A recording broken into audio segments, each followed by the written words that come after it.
Well, hello again, everybody. It's Friday, and you know what that means. You've been coming to this thing long enough to know that it's time for roll call. This is the forum where we dig deeper into the concepts, principles that our team introduced to you by way of our various programs. If you and I haven't yet met, my name is Robert Teschner, call sign Cujo, founder and CEO here at VMAX Group, and I got to admit, and I'm date stamping this particular roll call with the 24th of January. I got to admit, I'm a little bit behind as we kick off 2025. Been a couple of very, very robust weeks, compounded by a little bit of under the weatherness, and here we are. And so I'm at least one roll call behind, maybe two, can't remember, and I apologize for that. But I tell you what, it's probably okay because the intent was always to kind of follow up on New Year's resolutions, building on the last roll call, the one that says, hey, all this resolution stuff ends up being BS most of the time. Why? Because by now, most of us have forgotten the resolutions. We certainly aren't taking action on them, and we're back to status quo. Is that about right? Yeah, and for those of us for whom that resonates, yeah, which is probably most of us, welcome to the club. Most people by this phase of the year, yeah, they're behind or they've just given up on. They're getting ready to cancel the gym memberships and all of the other great ideas that came about. They've kind of been flushed, replaced by, I'm back to the same person I was last year, and here we are.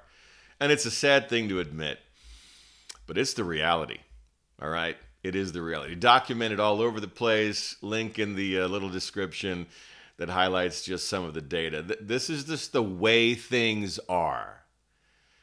And I think it's just fundamental human nature, frankly, that we know there's a better way. I mean, for those of us that recognize we probably owe it to ourselves to get back into fighting form, we need to be in the gym. We know that the gym is the place that we have to be in order to become fit again. And yet we're not there. In fact, we're going to allow the membership to lapse, and that's just how it is. Just like last year. Remember how we signed up at the beginning of the year all fired up about things, and then a month or two in, we just stopped paying for the membership because we didn't go we didn't go but once, and we realized what a waste of money it is, right? That's just how it is. That is human nature. And it applies to everything we do. And it's frustrating. It's frustrating a lot of times in a team level when all of us have been given expectations by our leadership. All of us have been gifted certain skill sets, tools, processes, methodologies, but not all of us are following through. That's a frustrating place to be as a teammate. So I want us to investigate that, kind of building off of human nature today, and talk about how do we, as a member of a team, move forward knowing that not everybody on the team is doing what it is that they're supposed to do. That's a frustrating place to be, isn't it? And oftentimes it's a sign of leadership that's not exactly on point. Oftentimes it's a sign of leadership that's willing to compromise and have different standards for different people. Oftentimes it's a scenario that daily frustrates us, consumes our thoughts when we're back at home. How do we power through that? And I'd like to give you maybe an interesting little insight for the near term.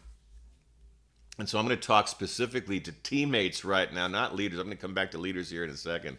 Teammates right now, and offer you my quick perspective. Because I've heard the frustration through the years teaching what it is that we do here. We've got people that fully embrace the power of the team life cycle, the debrief focused approach. Cujo, we believe in the necessity, the imperative of planning. We believe, Cujo, in the necessity, the imperative of communicating the plan in a way that inspires.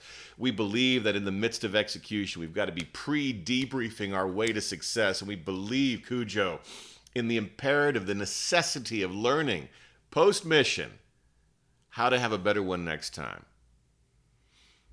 And when everybody on the team's been trained up on how to do this, but not everybody on the team is actually doing it, it's frustrating to the people who believe. They know that it works. They see its utility, and they're wondering, why aren't we all doing what we we know is right. How do we navigate that? And my quick answer to those of you who are frustrated by this is give your leadership some credit and maybe believe that they see the bigger picture here. They know who it is that's taking action on what it was that was for them and probably still is a priority. Hey, let's adopt this debrief focus here. And they're paying attention to who's doing it and who's not. And someday down the road, there's going to be an opportunity for some people to be let go. There's going to be a bar that's set, and folks that are performing below the bar, they're going to be removed from the team. This may not be the time for that yet, for any number of reasons. But eventually the standard is going to be upheld, and people's performance is going to be revealed, and it's going to lead to the final outcome. And so if you're one of those people that's out there chugging along and doing the things and putting in the extra effort and leading your teams the way that you've been taught to do, good on you. You're operating with integrity. You're doing exactly what it is that your leadership wanted from you. And they know it. They see it. They appreciate it, even if they haven't spoken those words to you. And it will come to light someday. And that revelation is going to be an important one.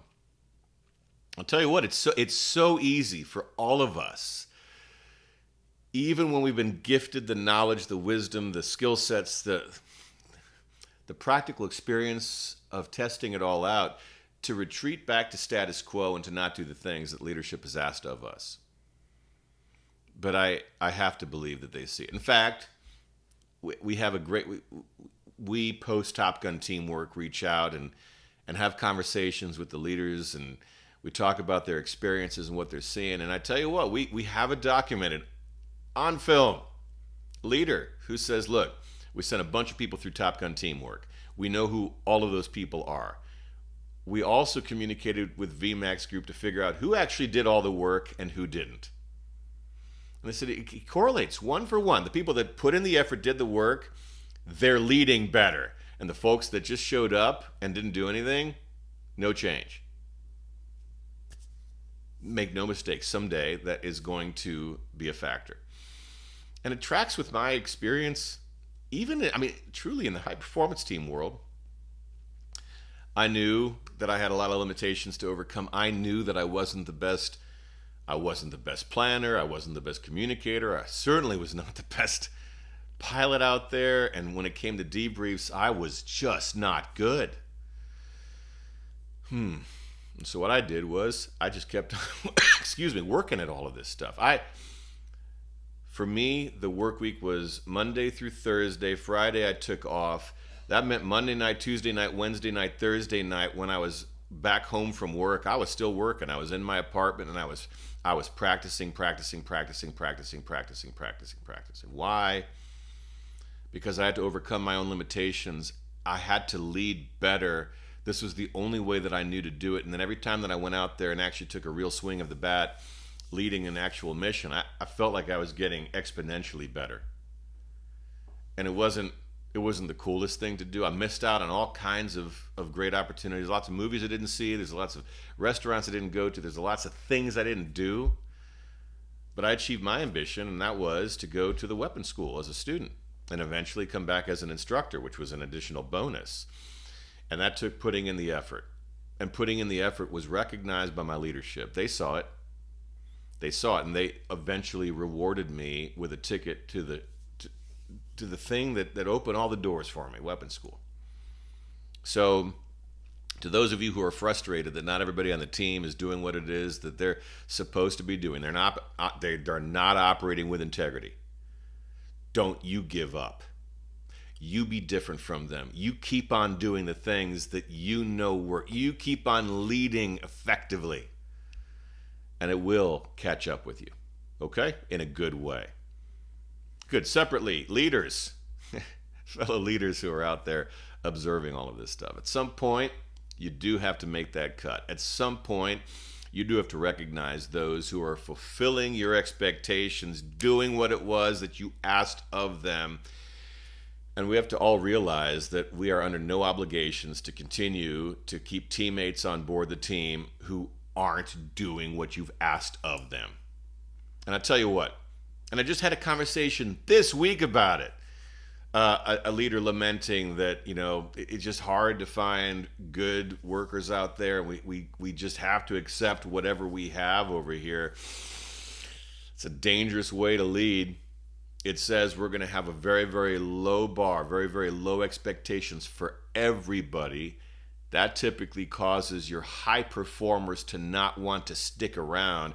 And I'll tell you, my philosophy is I'd rather work with 2 teammates who together can do the work of 5 and do so effectively than to have 5 teammates where 3 people aren't really carrying their weight and other people are doing extra work to account for the work that isn't being done correctly the first time by the other 3. Like, that's a mess. And so I'll just take on more work over here, work with people that are willing to put in the effort, because it actually is more fun that way. It's more fulfilling that way. And while it's not ideal, it works better than us having to account for the 1 person, the 2 people, the 3 people that are carrying us all down. They're holding us back. And we as leaders have to make the call to address that. Good. So leadership is hard. Let's acknowledge this, right? It's hard. It is always going to be hard. It doesn't really get that much easier along the way. It requires us to make the tough calls, but that's our responsibility as leaders, to help our teammates who are giving their all to be able to flourish. All right, so that's our reflection for the 24th of January, 2025. A little bit behind the power curve this year as we're kicking off with roll calls, but it is the ambition here to keep at this. And for you, as you go into the weekend and you consider, how am I going to lead better here as we round out January? I mean, the year is flying by, isn't it? It starts with making sure that we're honoring our teammates who are giving their all, who are fulfilling our expectations, who are doing what it is that we've asked of them, by helping them to be on the team that they need to be on with teammates who are doing the exact same thing that they're doing so that they can thrive. All right? It's going to require some bold moves on our part, but that's why we're in the seat. We're here to make those bold moves, those tough calls, do the hard thing. And there it is, friends. That's what it's all about here on 24 January 2025. And no, as always, all of us here at Team VMAX Group, we're rooting for you. For those of you who are graduates of the Top Gun Teamwork Program and are participating in the Mach 1 Club, let me just tell you, we had a great interview with my teammate Dozer this past week. Loved it. It's in the replays. Go back and watch the recording if you didn't see it live.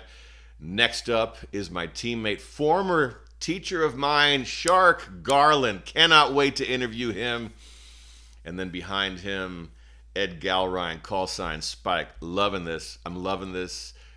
Your feedback says you're loving it as well. So let's keep on doing this. Looking forward to our next Mach 1 Club meeting. And for everybody here in Roll Call, I look forward to seeing you again next Friday.